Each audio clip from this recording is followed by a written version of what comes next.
let's talk about the marriage of Prophet Muhammad, peace be upon him, to Aisha RA.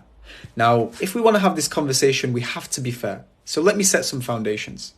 In Western law, Richard II of England married Isabel of France 600 years ago when she was 7 years old.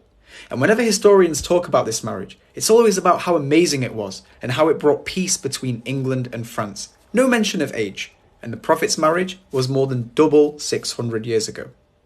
In the Bible, Mary married Joseph when she was 12 and he was 90. Also in the Bible, Rebecca married Isaac when she was 3 years old.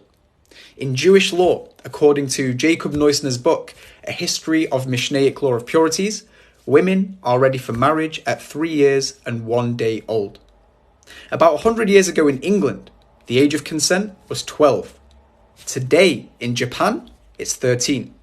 Today in parts of Mexico, it's 12. You see, now that I've laid the foundations from both a secular perspective and a religious perspective, we can now be fair. So what does Islam say when it comes to the age of consent? Well, there's two conditions: mental and physical maturity. There is no number in Islam. Islam looks at the time, the place, and the customs of the people.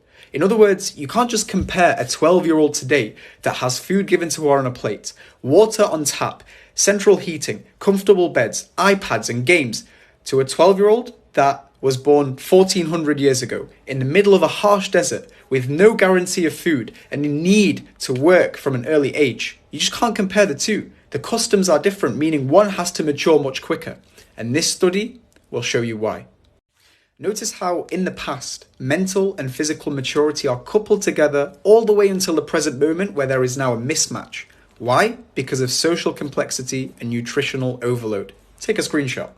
And finally, just know that for 13 centuries, not a single Islamophobe or critic of Islam raised this marriage of an issue. It's only in the last century that people have surfaced it because they're using the customs of today to explain the customs of yesterday, when we know that is not the case and history speaks for itself. So before you insult my prophet, be just and be fair.